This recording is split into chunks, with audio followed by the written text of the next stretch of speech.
Hello student, how are you today? I hope you all are fine at home. Welcome back to science class. First of all, we take a short recap. सबसे पहले हम क्या करेंगे, एक short recap लेंगे. What we learned yesterday. कल हमने क्या पढ़ा था? We learned yesterday the pancreas and the liver. हमने pancreas पढ़ा था और liver पढ़ा था. I will ask you some question on that and give you answer me.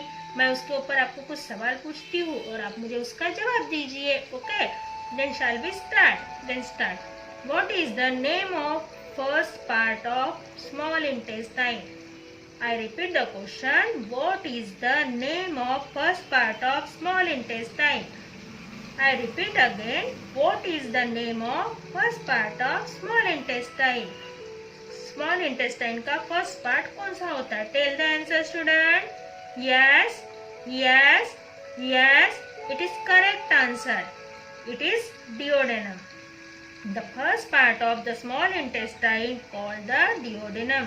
कल हमने पढ़ा था और हाईलाइट भी किया था कि जो स्मॉल इंटेस्टाइन का फर्स्ट पार्ट होता है वो डिओडेनम कहा जाता है. Then question number 2. Which is important gland of digestive system? Which is important gland of digestive system? Digestive system की सबसे महत्वपूर्ण नली कौन सी है? Which is important gland of digestive system? Tell the answer student. Yes, yes, yes. It is correct answer. The liver is a very important gland of digestive system. Liver हमारा क्या है? डाइजेस्टिव सिस्टम का सबसे महत्वपूर्ण नली है या ग्रंथि कहा जाता है. Then question number 3. Who produce bile juice? Bile juice कौन बनाता है? Who produce bile juice?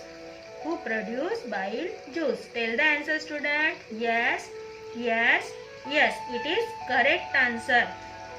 Liver produce bile juice. Liver produce bile juice. Liver क्या करता है? बाइल जूस बनाता है. Then last question. Who is responsible for removal of unwanted food? Who is responsible for removal of unwanted food या product? Who is responsible for removal of unwanted food और product? कौन जिम्मेदार होता है गंदगी को बाहर निकालने के लिए? मतलब किसका काम होता है कि वो लार्ज इंटेस्टाइन तक गंदगी को पहुंचा सके? Tell the answer student. Yes, yes, yes. It is correct answer. Liver is responsible for the removal of unwanted products. Liver क्या है? रिस्पॉन्सिबल है कि अनवांटेड प्रोडक्ट को रिमूव करे. Okay, now today we will learn organ that together from the respiratory system. आज हम पढ़ेंगे organ that together from the respiratory system. आज हम पढ़ेंगे organ that together from the respiratory system. respiratory system के organs कौन कौन से हैं? Okay. The nose, the windpipe और the trachea are the lungs from the respiratory system. इस सेंटेंस को आप हाईलाइट कर लीजिए. Highlight the sentence student. Done. Okay. The nose, windpipe और trachea and the lungs from the respiratory system. respiratory system के हिस्से होते हैं nose, windpipe और trachea मतलब नाक, श्वास नलिकाएं और lungs मतलब हमारे फेफड़े. इसे हम फेफड़े भी कहते हैं हिंदी में. Okay. We breathe air through the nose. हम अपने नाक से क्या करते हैं? सांस लेते हैं. हम अपनी नाक से क्या करते हैं? सांस लेते हैं. दिस एयर इज सक into the lung with the help of the trachea, wind pipe. ये जो हवा हम नाक से अंदर लेते हैं वो विंड पाइप से मतलब इस ट्रैकिया से. इस ट्रैकिया से वो क्या होती है? लंग्स के अंदर एंटर करती है और ये लंग्स क्या करते हैं? उसे सक कर लेते हैं, अपने अंदर खींच लेते हैं. किसकी मदद से? इस ट्रैकिया की मदद से, विंड पाइप की मदद से. This process is called inhalation. इसे क्या कहा जाता है? इनहेलेशन कहा जाता है. मतलब श्वासोश्वास करना या सांस अंदर लेना, हवा को अंदर लेना. ओके.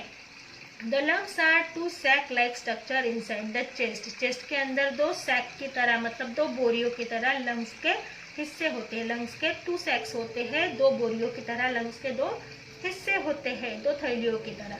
कहाँ पर? चेस्ट के अंदर। They are very delicate important organs so are well protected inside a cage from form by our ribs.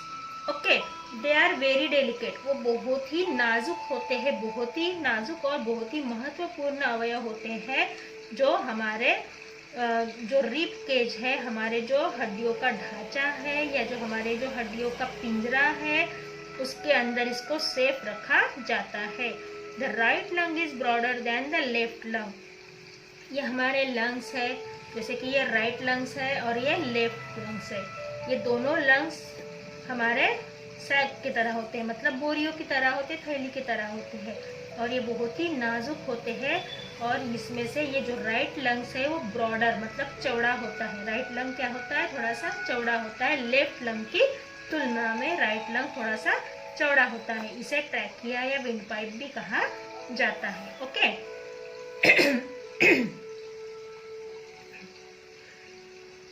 The right lung is broader than the left lung. Right lung left lung से थोड़ा सा broad होता है, चौड़ा होता है।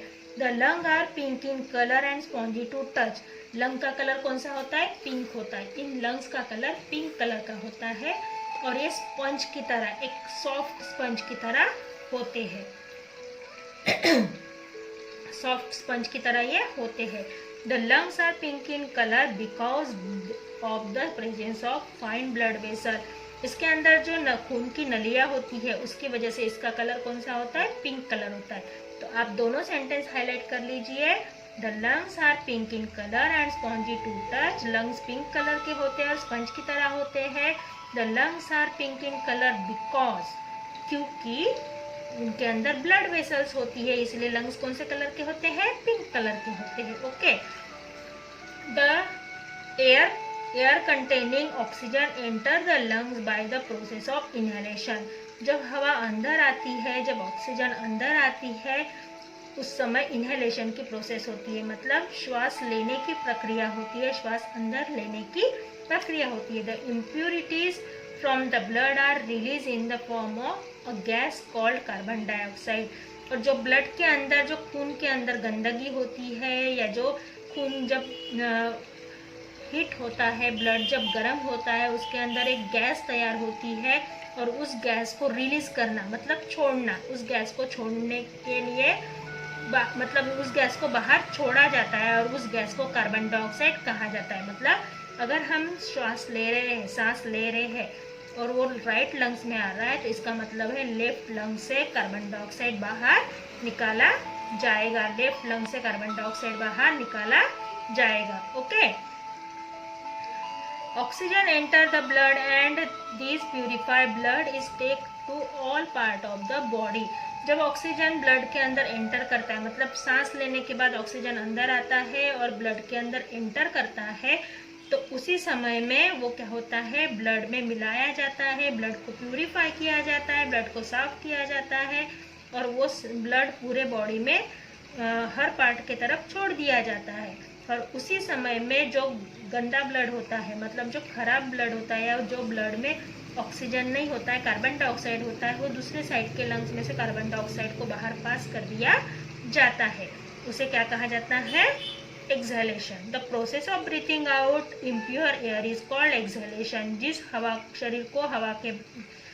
को शरीर के बाहर छोड़ने की क्रिया को एक्सहेलेशन मतलब सांस बाहर छोड़ना ऐसा भी कहा जाता है। हवा अंदर लेना, inhale the air and exhale the air. Inhale मतलब अंदर लेना एंड एक्सहेल मतलब बाहर छोड़ना। Okay, when we breathe in air, जब हम सांस लेते हैं, इनहेलेशन, उसे इनहेलेशन कहा जाता है।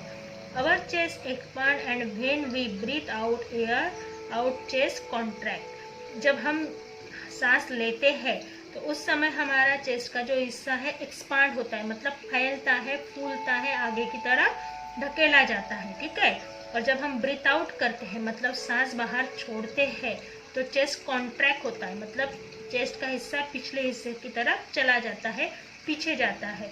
Both process together from the task of respiration. और इस रेस्पिरेशन में दोनों प्रक्रियाएं होती है, इनहेलेशन और एक्सहेलेशन। इनहेलेशन मतलब सांस अंदर लेना एंड एक्सहेलेशन मतलब सांस को बाहर छोड़ना। तो हम इस सेंटेंस को हाईलाइट कर लेते हैं. The process of breathing out impure air is called exhalation. Okay. Then after class I give you a homework sheet and you have to solve homework in the fair copy and it is compulsory. See you soon. Bye bye.